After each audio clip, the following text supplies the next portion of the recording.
Hey guys, welcome to another episode of my Coursera Python for Everybody series, and today it's time for another assignment, so let's go to week 4.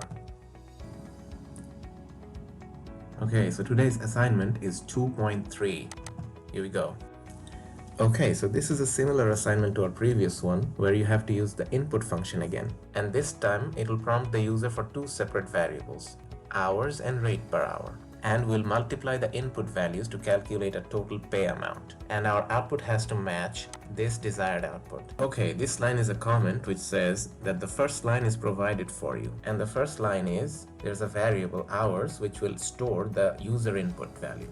Okay, so let's start. We need another variable. Let's call this rate. And it'll prompt the user for the value of the rate.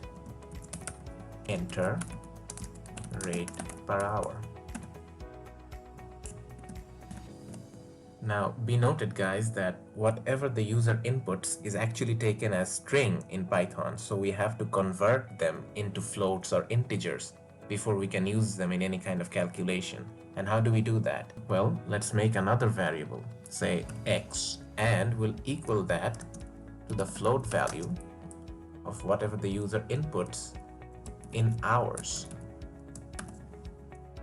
And let's name another variable y, which will convert the rate into floats. Now we can use x and y in our calculation instead of hours and rate. So let's write our final print statement, which is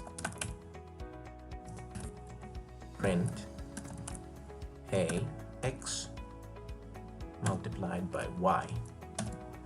Okay, we're done. And the question says use 35 hours and a rate of 2.75 per hour. So x will be our 35 and y will be 2.75. So let's check if it's working. Hours is 35 and rate per hour is 2.75. And it matches the output, and we're done. Okay, thank you so much for watching this video. If you found it useful, give it a thumbs up and don't forget to subscribe. Till next time, what's your problem?